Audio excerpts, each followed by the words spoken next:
तो sleeping master की इस वाले एपिसोड की शुरुआत वहीं से होती है जहां हमें पिछली बार दिखाया गया था अपना एजर घोस्ट उस हैमिन लेडी का काम निपटाने गया था। लेकिन अब इस तरफ इस एपिसोड की शुरुआत में अपनी जंग को दिखाया जाता है। तो यहाँ यार जैसे कि दिख रहे हो अपना जंग इतने ज्यादा चोटिल होने के बावजूद भी यहाँ कल्टीवेट कर रहा है और अभी वो उस बीस्ट का जो रिचुअल पर अटैचमेंट की वजह से अपने जंग ने जो एनर्जी का ऑब्जर्व किया था ना वो डेथ ची और इन ची, उसी ऑब्जर्व की हुई ची की मदद से वो अपना एनर्जी को बनाने की कोशिश कर रहा है। लेकिन अब इस तरफ अपना एजर घोस्ट उसका काम खत्म करके अपनी जो जंग यहाँ कल्टीवेट कर रहा है ना, इस चीज को देख के वो और करीब आके वो अपनी जंग के साथ बातों को याद करता है जिसमें अपनी जंग ने कहा था कि अगर कैसा हो वो डेथ ची और इन ची को लेके अपना एनर्जी कोर बनाए तब। लेकिन अभी अपना जंग बोल नहीं रहा है बल्कि सच्ची मुच्ची में डेथ ची और इन ची की मदद से अपने यहाँ एनर्जी कोर बना रहा है, जो कि मतलब अपने एजर घोस्ट जब अपनी जंग की इस बात को सुना था ना उससे लगा था एक पॉसिबल भी होगा, लेकिन अभी पॉसिबल कर रहा है अपना जंग। तो इन सारे बातों को सोचते हुए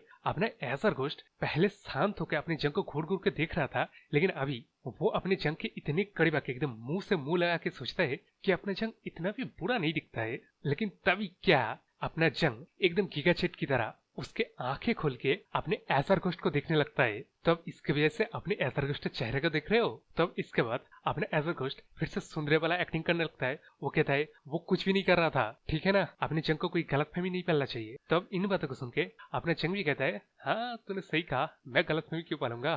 तो अब ये बात अपने जंग ने इस तरह कहा ना, अपना एजर घोस्ट फुल सुंदरे मोड में आके अपने जंग को लाल पीला होते हुए जोर जोर से कहता है कि उसे कल्टीवेट करते वक्त इस तरह बकवास नहीं करना चाहिए और सही से वो अपनी ची को सर्कुलेट करे। तब इस चीज को सुनकर अपना जंग भी हंसने लगता है। लेकिन अब यहाँ अपने एजर घोस्ट मन में सोचता है कि मुझे वो बेट लगाना ही नहीं चाहिए था। वो सैमन के बच्ची घटिया कहीं की साल के पास 10th ही नहीं था बड़ी आई थी सैमनिज्म करने के लिए। लेकिन अब बाहर अपना जंग उसको तो मतलब कल्टीवेट करना हो गया है ना, तो वो अपने एजर घोस्ट को उसको एनर्जी कोर को चेक करने के लिए कहता है। यही एनर्जी कोर के बारे में बात कर रहा था ना। तो अब इस बात को सुन के इस तरफ अपने एजर घोस्ट कहता है तेरे को क्या सच में लग रहा है सिर्फ एक दिन के अंदर अंदर ही तू एनर्जी कोर बना लेगा? मैं कह रहा हूँ ये चीज होने में कुछ टाइम लगता है और तेरे जैसे पोगड़े से तू कर लेगा। लेकिन उस तरफ क्या अपना जंग कहता है कि इसके बेली के नीचे ये जो छोटा सा एनर्जी कोर गैदर हुआ है इसको ही एनर्जी कोर कहते हैं ना। ये बोलते अपना जंग उस एनर्जी कोर को अपने एजर घोस्ट को शो भी करवाता है। इस तरफ अपना एजर घोस्ट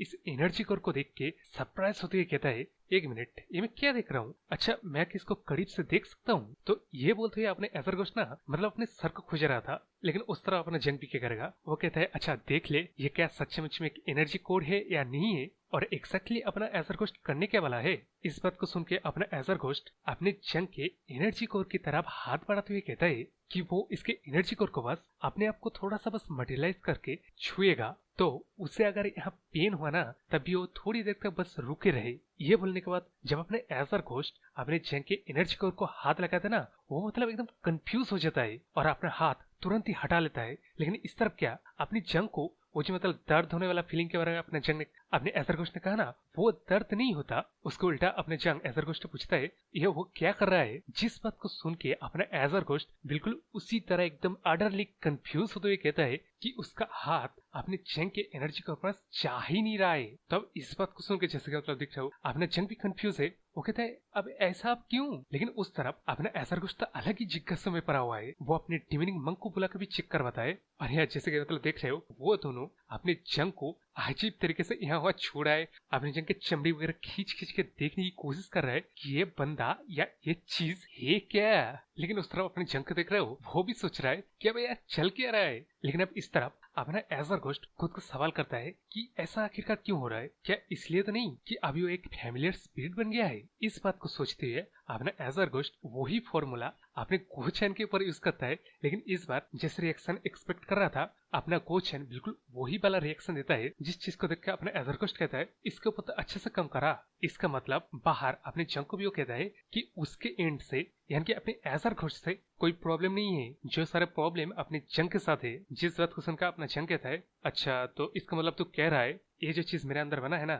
इसको चेक करने का और कोई रास्ता नहीं है। तो अब इस सवाल को सुन के अपना एजर घोस्ट मतलब कुछ कहने वाला था, लेकिन उससे पहले अपनी जंग के रूम के बाहर कोई आया है जो कि कहता है यंग मास्टर क्या आप सो चुके हैं? तो ये आवाज था अपने आउटर हॉल के मास्टर का, जो कि यार पिछले एपिसोड में दिखाया गया था ना। यह बंदा सब कुछ कंक्लूड करके एक नतीजे पे आया था और वो ये था अभी का जो इंसिडेंट हो रहा है ये सब कुछ अपने जंग के इर्द गिर्द घूम रहा है, जिसको कि दिखने में ऐसा लग रहा है कि वो मकसद मैनर के सक्सेशन के रेस में सबसे पीछे है, लेकिन इसके बावजूद भी सारा कांड अपनी जंग के आसपास ही घूम रहा है। यानी कि यार थर्ड सन, जिसकी यार मुझे अब नाम याद नहीं रहा है, तो अपने जंग को जंग कहेंगे और जब थर्ड सन की बारी आएगा तब उसको मैं थर्ड सन कहूंगा, ठीक है। तब स्टोरी में थे अपना जंग इस आवाज को सुन के पहचान लेता है और वो अपने मन में सोचता है कि ये आउटर हॉल का मास्टर अभी इतनी लेट को यहाँ क्या कर रहा है। तो अब यारो ये जो आउटर हॉल का मास्टर है ना, ये बंदा अपने मकसद मैनर को 2 डेकेड्स तक बीत गया, इतने ज्यादा समय तक वो मकसद मैनर को लॉयली सर्व कर रहा है। इस बंदे का जजमेंट, कैरेक्टर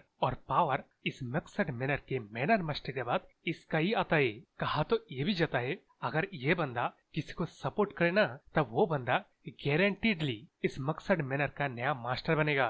तो इन सभी चीजों की वजह से ना लेडी सोग भी इस बंदे का कुछ बिगाड़ नहीं पाता, ये कहला सला पंगा ही नहीं लेता वो। तो वैसा एक इम्पोर्टेंट बंदा अपने जंग के ऊपर शक रख रहा है और वो इतनी रात बीत गया है अपने जंग के पास आया है, मतलब कोई न कोई बात जरूर है। ये चीज अपने जंग सोचता है, लेकिन अभी इस तरफ बाहर अपना आउटर हॉल का मास्टर अपने जंग के रूम के अंदर आ गया है। तो अब इस तरफ अपना जंग इस आउटर हॉल के मास्टर को कहता है कि वो यहाँ क्यों आया है और क्या हुआ है। जिस चीज को सुन के पहली बात तो अपने ये आउटर हॉल का मास्टर अपने नील डाउन करके अपने जंग से माफी मांगता है कि उसका रिस्पॉन्सिबिलिटी था एज अ आउटर हॉल का मार्शल आर्ट मास्टर कि वो किसी भी कीमत में अपने प्रोटेक्शन में रहने वाले बंदे को किसी भी कीमत में मतलब प्रोटेक्ट करे। जिस चीज में वो फेल हो गया ना, इसलिए वो फर्स्ट थिंग फर्स्ट माफी मांग लेता है। तब इस तरफ इस चीज को देख के अपना जंग पहले तो मतलब हैरान हो जाता है, लेकिन वो बाद में कहता है कि इस चीज को वो फिक्र ना करे और वैसे भी कुछ छूटे के साथ सही, लेकिन वो सही सलामत एकदम जिंदा है। तो अब इस बात को सुन के अपना आउटर हॉल का मास्टर एकदम सीरियस होकर अपने आंखें खोलता है।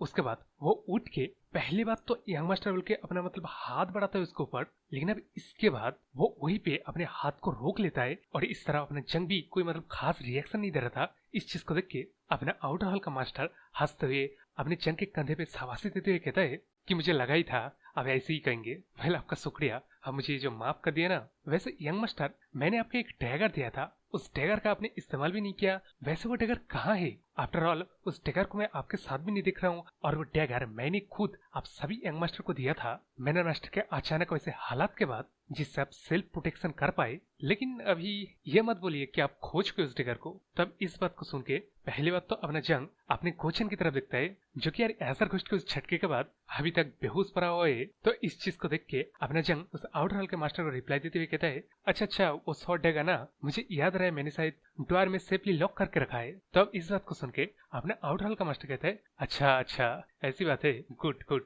मुझे यंग मास्टर पर्सनली बेहद ही दुख होता अगर उस डैगर को सच्चे मुच्चे में खो देते। ये बोलने के बाद अपना आउटर हॉल का मास्टर जोर जोर से हंसने लगता है। इस तरफ अपना जंग भी हंसता है, लेकिन तभी क्या अपना जंग कहता है उस डैगर के बारे में एक्चुअली ये बोलने के बाद अपना जंग रुक जाता है, लेकिन अपना आउटर हॉल का मास्टर कहता है, हाँ यंग मास्टर कहिए ना उस डैगर के बारे में क्या। इस बात को सुन के अपना जंग एकदम सीरियस होकर कहता है, वो कितना भी जोर लगा के क्यों ना सोच ले, उसे याद नहीं आ रहा है कि उसने सुना था ऐसी कोई चीज उसने अपने आउटर हॉल के मास्टर से रिसीव किया था। तब इस बात के जवाब में अपने आउटर हॉल का मास्टर उसे सीरियस तरीके से कहता है क्योंकि उसने कभी भी ऐसी चीज कभी भी दिया ही नहीं था। यह बोलने के बाद अपना आउटर हॉल का मास्टर अपने जंग के ऊपर हमला कर देता है। तब इस हमले को अपना जंग डॉज कर लेता है, लेकिन उस तरफ अपना आउटर हॉल का मास्टर जंग की तरफ दोबारा हमला करते हुए कहता है कि उसने 2 चीज करके मिस्टेक कर दी। यह बोलते है अपना आउटर हॉल का मास्टर अपने जंग के मेरिडियन के ऊपर टैप कर रहा है, इसका मतलब जो पैरालाइज टेक्निक है ना वो टेक्निक इस्तेमाल कर रहा है। तो यह टेक्निक इस्तेमाल करते हुए अपना आउटर हॉल का मास्टर कहता है अपने जंग ने पहली चीज यह मिस्टेक की कि उसने थर्ड यंग मास्टर के पर्सनालिटी को ठीक से समझा नहीं, क्योंकि ओरिजिनल थर्ड यंग मास्टर जब उसके सामने कोई सबऑर्डिनेट की तरह एक्ट करता है ना, तब थर्ड यंग मास्टर उसके सामने एकदम एरोगेंट बन जाते हैं। और दूसरी मिस्टेक अपने जंग ने ये की, अपना जो थर्ड यंग मास्टर है ना वो अपने चौथे यानी कि उस इलिजिमेट चाइल्ड के हाथों मार खाने के बाद एक बुरी आदत एक ट्रॉमा टाइप क्रिएट कर लिया था, जिसकी वजह से अगर अपने थर्ड यंग मास्टर को कभी लगा ना कि उसके ऊपर किसी तरह से कोई हमला करने की कोशिश कर रहा है, तब वो रिएक्ट जरूर करता है, जो रिएक्शन तूने दिया ही नहीं। तो अपने जो आउटर हॉल का मास्टर वो जो अपना हाथ उठाया था ना और ये माफी वाला कांड, ये दोनों ही एक्चुअली एक टेस्ट था जिसमें अपना जंग फेल हो गया है। यह बोलते हैं अपना आउटर हॉल का मास्टर वो सारे प्रेशर पॉइंट दबा देता है और ये फाइनल प्रेशर पॉइंट दबाते हुए कहता है कि उसे कन्फेस करना पड़ेगा, इस मूव के साथ वो आर हिल डुल नहीं पाएगा। लेकिन इस तरफ क्या अपना जंग एक आउटर फ्लिप मार के खुद को नीचे लैंड करके बैलेंस बनाते हुए अपने रियल मॉन्स्टर वाले रूप में आ रहा है। इस तरफ इस चीज को देख के अपने आउटर हॉल के मास्टर कहता है क्या इसने ये ऐसा कैसे कर लिया। लेकिन उस तरफ अपना जंग उसके आंखें देख रहे हो एकदम टिबलिस वाला लाल हो गया है और वो अपने ब्लू स्पीड यानी कि एजर घोस्ट को कहता है,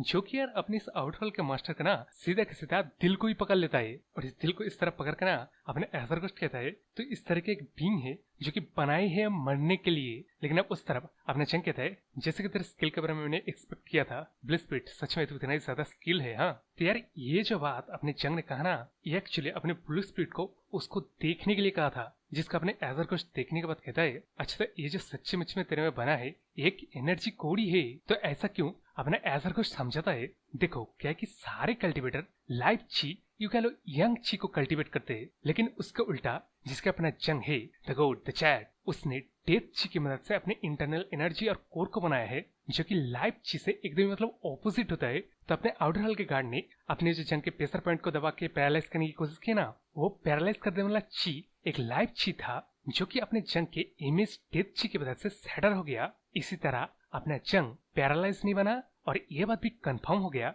कि उसने एक सच्चे मुच में एनर्जी कोडी बनाया है जो कि डेथ ची से बना है। तब इन सारे बातों को अपने एजर घोस्ट समझ रहा था, ये समझाती है अपने एजर घोस्ट आगे कहता है कि अपने जंग के पास एक ऐसा शरीर है जिसके ऊपर प्रेशर पॉइंट काम ही नहीं करता, जिसके उल्टा जो सारे बंदे लाइव ची को कल्टीवेट करते हैं उसे इमेंस अमाउंट ऑफ उन सारे बंदे को इमेंस अमाउंट ऑफ एनर्जी लगेगा। उससे कमजोर वाले बंदे को भी इस तरह प्रेशर पॉइंट दबाने के बाद उस प्रेशर पॉइंट के लॉक को तोड़ने के लिए। और ये चीज अपने एजर घोस्ट को काफी इंटरेस्टिंग लगा। लेकिन अब इस चीज को छोड़ के अपने एजर घोस्ट जंग को कहता है कि उसने एनर्जी कोड बनाने में कामयाब तो रहा, लेकिन अब वो पकड़ा भी गया है। इसके बाद वो मतलब क्या करेगा, क्योंकि वो यहाँ तो अब नहीं रह सकता है। तब इस चीज को सुन के अपना जंग कामली एनालाइज करता है और वो कहता है कि मैंने एक्सपेक्ट नहीं किया था कि मैं इस तरह इस हालत में एक्सपोज हो जाऊंगा, लेकिन फिर भी ये बोलने के बाद अपना जंग हंसते डिविनिंग मंक को ऑर्डर देता है कि वो अपने इस आउटर हॉल के मास्टर को पोजेस कर ले।